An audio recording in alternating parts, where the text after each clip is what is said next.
उस 11,000 से इस मुल्क के अंधेरे मिटाए। नवाज शरीफ साहब, शहबाज शरीफ साहब ने मिलके अफवाज पाकिस्तान के साथ मिलके किस तरह दहशत गर्दी ख़त्म की और किस तरह सफरी और तजारती ये फैसिलिटेशन के लिए हमने एक इंफ्रास्ट्रक्चर का जाल बिछाया। आखिरी बात जनाब स्पीकर जिसमें मैं ख़त्म करूँगी वो ये है कि करप्शन का नारा जो पिछले 8 साल हमने सुना और लोगों को जिस पे बेवकूफ़ बनाया गया, करप्शन आज अयां है कि इस मुल्क में किस हद तक करप्शन हो चुकी है। अद्वियात का स्कैंडल से लेके पोलियो जैसे मर्ज की अंदर जो है वो हमें करप्शन नजर आई, लेकिन किसी ने उसके ऊपर किसी को कोई जो है उसका इल्जाम आपने नहीं ठहराया, किसी पे नैब का केस नहीं खोला, किसी के कोई को जेल में नहीं गया।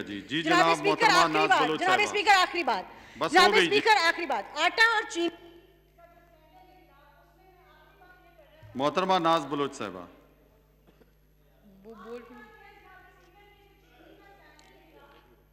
जी आप बोले। मोहतरमा नाज बलोच साहिबा, अपना टाइम शुरू हो गया आपका। जी बिस्मिल्लाहिर्रहमानिर्रहीम।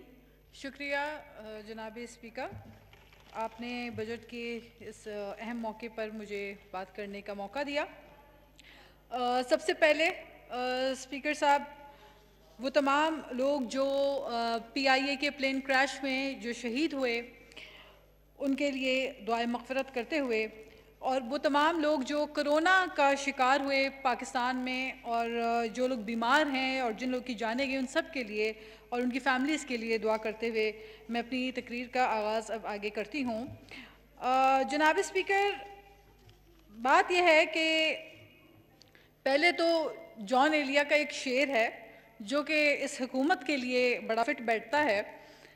जॉन एलिया कहता है कि तू मेरा हौसला तो देख, दाद दे कि अब मुझे, तू मेरा हौसला तो देख, दाद दे कि अब मुझे, शौके कमाल भी नहीं, खौफे जवाल भी नहीं। जनाब स्पीकर, ये वो हुकूमत है जिस हुकूमत के करता धरता कई सालों से लोगों से वादा करते रहे कि हमारी हुकूमत आएगी, रोक सको तो रोक लो, रोक सको तो रोक लो, पाकिस्तान किसी से कर्जा नहीं लेगा, रोक सको तो रोक लो, हम GDP को आगे ले जाएंगे, रोक सको तो रोक लो, पाकिस्तान में बैरून मुल्क से लोग यहाँ पे आके नौकरियां करेंगे और हरे पासपोर्ट की हम इज्जत करेंगे, रोक सको तो रोक लो, ये सब कहा जाता था। तो हम भी सोचते थे कि शायद वाकई में इनको रोकना मुश्किल होगा, इतना ज़बरदस्त ये काम करेंगे और हम भी बैठकर इनको दाद देंगे, हम भी बैठ के तालियां बजाएंगे, क्योंकि जब पाकिस्तान की मईशत तरक्की की राहों में जाएगी तो हर पाकिस्तानी खुश होगा। लेकिन अफसोस दर अफसोस होता यह है कि 5.3 पे मिली गई GDP को आप जमीन दोस्त करके धबड़ धूस कर देते हैं और इतना नीचे ले जाते हैं कि मनफी पे ले जाते हैं, 60 से 70 सालों का रिकॉर्ड तोड़ देते हैं। आप बात करते हैं मदीने की फलाही रियासत की, आप मिसालें दुनिया को देते हैं, मदीने की फलाही रियासत की बात आप करते हैं और करते आप ये हैं कि आपके कॉल ऑफ फेल में तजाद है। 13.25 पे इंटरेस्ट रेट लेकर आप गए हैं, आपके मुंह से अच्छा नहीं लगता जब आप 13.25 पे सूद ले जाके सूदी निजाम की तरफ मुल्क को धकेल के आप बात करते हैं मदीने की फलाही रियासत की जहां पे सूद ममनू था। अभी मौलाना साहब ने फरमाया कि कुरान पाक में बार बार अल्लाह तबारक व तआला मना फरमाते हैं कि सूद का लेन देन, सूद लेना और देना दोनों हराम है। आप बात करते हैं फलाही रियासत की, आप बात करते हैं मदीने की रियासत की, तो अमल भी करें उन चीजों के ऊपर। वहां इंसाफ था, वहां इक्वालिटी थी, वहां जस्टिस था, वहां सूद एक फीसद भी सूद का कोई सोच भी नहीं सकता था, सूद का तस्वुर ही नहीं था। जनाब स्पीकर, इन्होंने बात की कि हम 1 करोड़ नौकरियां देंगे, 50 लाख घर बनाएंगे, तो हमने भी सोचा शायद ये सच कह रहे हैं, ऐसा करेंगे। लेकिन हुआ ये कि जब आपकी GDP 1% नीचे गिरती है, ड्रॉप डाउन होती है, तो 25 लाख लोग बेरोजगार होते हैं स्पीकर साहब। और इस वक्त जो आदाद शुमार के हिसाब से हमारी GDP जितनी जमीन दोज होकर दबड़दूस हुई है, 2 करोड़ के करीब लोगों को आपने बेरोजगार कर दिया है। अनएम्प्लॉयमेंट की तरफ आप मुल्क को धकेल के जा रहे हैं। फिर आपने पिछले साल पूरा मलबा डाल दिया गुज़िश्ता हुकूमतों के ऊपर, तमाम नाकामी गुज़िश्ता हुकूमतों के ऊपर। इस साल आप अपनी नाकामी, तमाम नाकामी जो है वो कोरोना के ऊपर डाल रहे हैं। तो stop covering your incompetence with the shield of corona. Corona virus से पहले आपकी इंडस्ट्रियल ग्रोथ नेगेटिव, आपकी agricultural growth negative, large scale manufacturing negative, आपकी इंडस्ट्रीज तबाह हो रही हैं, इंडस्ट्रीज लॉकडाउन हो रही हैं, लोग बेरोजगार हो रहे हैं क्योंकि बिजली आपने महंगी कर दी, तेल पूरी दुनिया में कीमतें कम होने की वजह से तेल रुल गया है, तेल की कीमत रुल गई है, और पाकिस्तान में अवाम रुल गई है, अवाम को तेल नहीं मिल रहा। यह है आपका नया पाकिस्तान।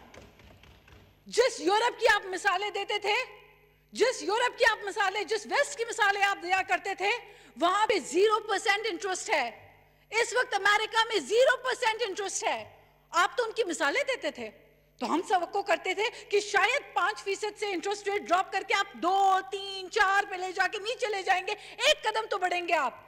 लेकिन आपने क्या किया? आपने हॉट मनी के चक्कर में, आपने चंद डॉलर के एवज में, आपने 2.5 बिलियन की इन्वेस्टमेंट के चक्कर में, आपने सूद समेत लोगों को सूदी कारोबार करके यहाँ पे सूद समेत पैसा हमारे मुल्क से वापस गया। इसके जिम्मेदार आप होते हैं। फिर आप फिगर फजिंग करते हैं। फिर होता यह है कि फ्लोर ऑफ द हाउस आके फाइनेंस मिनिस्टर कहते हैं कि हम तो स्टेट बैंक से कर्जा ही नहीं ले रहे। आप ये क्यों नहीं बताते कि ये आईएमएफ की शर्त और शराइत हैं? आपको आईएमएफ ने पाबंद किया कि आप स्टेट बैंक से नहीं ले सकते, लिहाजा आप कमर्शियल बैंक से लोन लेकर इंटरेस्ट समेत आप वापस करें। आपको हमको सच बताएं, 30,000 अरब पे इनको कर्जे पे मुल्क मिला। हम सोच रहे थे कि ये अपने कॉलोफेल के ऊपर अमल करेंगे। 30,000 से 43,000 बिलियन के ऊपर आप लेकर चले गए कर्जे 2 साल के अंदर। अगर ये स्पीड, और उसमें भी आप कह रहे हैं कि 5,000 अरब आप कर्जा अदा कर चुके हैं। अगर आपने वो अदा ना किया होता तो हम तो 50,000 अरब पे पहुंच चुके थे। तो किस स्पीड पे, कौन सी ऐसी खाई है जिसकी तरफ आप पूरी कौम को धकेलना चाह रहे हैं? आपका रेवेन्यू शॉर्टफॉल होता है। आप कहते थे कि जो हुक्मरान ईमानदार हो तो लोग आके टैक्स, और एक वजीर साहब होते थे कहा करते थे कि 1 महीने में ऐसे हालात पैदा होंगे, ठेले वाला, छाबड़ी वाला सब कहेगा आओ आओ टैक्स दो, आओ आओ हमसे टैक्स लो। वो कहाँ है वजीर? नजर नहीं आ रहे यहाँ पे। तो बातें करवा लें इनसे, सिर्फ इनसे बातें करवा लें।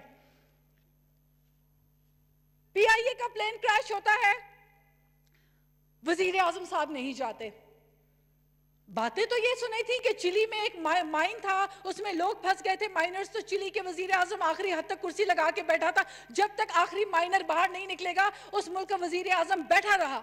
बातें करते थे कोरिया में कश्ती डूब जाती है तो वहां पे वजीर आजम इस्तीफा दे देता है। हम आपसे इस्तीफा नहीं मांग रहे क्योंकि हमें पता है आपने इस्तीफा नहीं देना। हमें पता है कि 70 लोग रेलवे में झुलस गए, कोई इस्तीफा नहीं आया। बातें आप कश्ती की मिसाल देते थे, आप माइंस की चिली की मिसाल देते थे। क्या आप में इतनी अखलाकी जुर्रत इस हुकूमत में थी? काश के कोई वजीर आजम को यह भी उनके कान में सरगोशी कर देता कि कराची में गिरने वाला प्लेन आपका नेशनल कैरियर था, सब्ज हलाली परचम का कैरियर था। आप कराची गए, आप जाते और जाके उस पायलट के घर जाके अफसोस करते तो हमें एहसास होता कि आपको भी वही दुख है जो हमें दुख है। लेकिन आप कराची जाते हैं, आप सिंध जाते हैं, आप सियासत करने जाते हैं, आप बात करते हैं छाबड़ी वाले की, आप बात करते हैं रेडी वाले की। काश अच्छा होता आप लाड़काना में, आप सखर में, आप शिकारपुर में, उस तरह जिस तरह जुल्फिकार अली भुट्टो झुग्गियों में जाके गरीब अम्माओं के, गरीब माइयों के सर पे हाथ रख के उनके साथ बैठ के एक रोटी खाता था। तभी दिल धड़कते थे लोगों के जुल्फिकार अली भुट्टो के साथ। इसीलिए हम कहते हैं जिंदा है भुट्टो, जिंदा है, क्योंकि भुट्टो गरीब के दिलों में जिंदा है।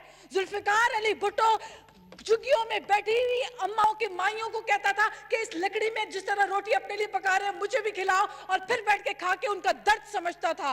वो बेनजीर भुट्टो शहीद होती थी जो जाके गरीबों के, एक दिन धमाका हुआ, अगले दिन जाके कारकुनों के मासूम बच्चों को गोदों में बिठा के उनके सर पे हाथ रखती थी, इसलिए वो गरीबों की लीडर थी।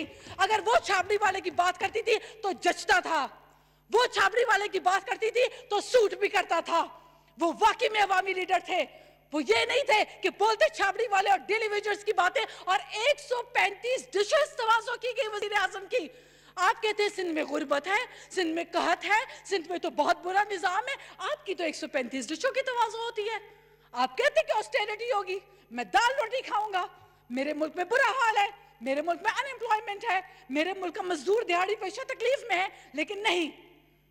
तो जनाब स्पीकर, कौन सब देख रही है सिंध में जाके बिलावल भुट्टो को और सिंध के सीएम को गालियां देने से आप अच्छे नहीं हो जाते, आपको तमगे नहीं लग जाते। आपकी कारकर्दगी बोलती है और कारकर्दगी ये है कि आखिरी मिनट है जी मोहतरमा, आखिरी मिनट है, आप अपनी स्पीच क्लोज मुझे करें। थोड़ा दे टाइम। देखें, आपकी कारकर्दगी ये है कि ब्लूमबर्ग की रिपोर्ट आपके लिए कह रही है कि आपको मुल्क को मईशत को डिस्ट्रेसफुल इकोनॉमी आपने बना के रख दी है। ब्लूमबर्ग कह रहा है कि कॉन्ट्रैक्ट करके आपने इकोनॉमी रख दी है। पाकिस्तान की पैरामेडिक एसोसिएशन कहती रह गई आपको कि खुदारा फ्रंट लाइनर्स का ख्याल रखें, उनको मौत के मुंह में ना धकेलें, लेकिन आपने एक ना मानी। गवर्नर सिंध कहते हैं ये तो फैशन सिंबल है, lockdown is a fashion status. ये कराची में लॉकडाउन इसलिए करना चाह रहे हैं क्योंकि न्यूयॉर्क में, रोम में और बर्मिंघम में लॉकडाउन है। उसके बाद असद उमर साहब कहते हैं कि इससे ज्यादा लोग तो हादसात में, कार एक्सीडेंट में मारे जाते हैं।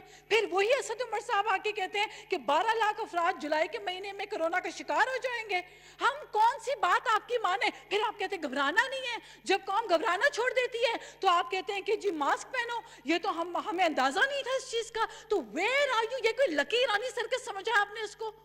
ये कोई लकी रानी सर्कस है? आप मजाक करें? 22 करोड़ कौम के साथ एक्सपेरिमेंट्स दर एक्सपेरिमेंट्स करके आप करना क्या चाहते हैं? इख्तिताम की तरफ ले जाएं अपनी स्पीच। मैं इख्तिताम की तरफ लेके जा रही हूँ स्पीकर साहब। फिर होता यह है कि कारकर्दगी पे कुछ मैं बात करना चाह रही हूँ। इस हुकूमत ने रिकॉर्ड ब्रेकिंग कारकर्दगी, 20 माह में तबाही के रिकॉर्ड। चीनी आपको 50 रुपए की मिली। आप कहते थे रोटी सस्ती होगी और महंगी होगी जान, एक दिन आएगा जब होगा ऐसा पाकिस्तान। काश कि ऐसा होता। 20 माह में 50 रुपए से चीनी 90 रुपए में आपने पहुंचा दी। चीनी चोर काबीना में बैठे हुए हैं। सारे वो तमाम लोग कॉन्फ्लिक्ट इंटरेस्ट के जिनके कारोबार चल रहे हैं, वो आपके साथ बैठ के हमारे टैक्स पेयर के पैसों से कारोबार चमका रहे हैं, कॉन्फ्लिक्ट इंटरेस्ट कर रहे हैं। गंदम महंगी हो गई, आप प्रोड्यूस करने वाले हैं। गंदम प्रोड्यूस करने वाला मुल्क जो है वो मुल्क से 10 लाख टन गंदम आप अफगानिस्तान भेजते हैं। मेरी एक बात सुन लें स्पीकर साहब, मुझे मैं गुजारिश करूं, अगर आपने काम करना होता तो कासिम सूरी साहब, स्पीकर साहब, आप भी सूरी हैं, आपको तो पता होगा, हमसे ज्यादा पता होगा। एक थे शेरशाह सूरी 500 साल पहले, उन्होंने 5 साल में कराची से काबुल तक जीटी रोड बना दी थी। आपसे तो एक बीआरटी नहीं बनती। 5 साल में ब्लैकलिस्ट कंपनी को देते हैं बीआरटी। 400% दवाओं की कीमतों में इजाफा आप कर देते हैं। फिर आप कहते हैं आपको चांस दिया, आप तो कहीं और निकल गई, 500 साल बाद में पहुंच गई आप। जी मोहतरमा, आप अपनी बात को जल्दी खत्म करें। जी नाज बलोच साहब। इस हुकूमत के हाथों तो हम कहते हैं कि फिर दोबारा जॉन एलिया ने बहुत अच्छा कहा कि अब नहीं कोई बात खतरे की, अब नहीं कोई बात खतरे की, अब सभी को सभी से खतरा है।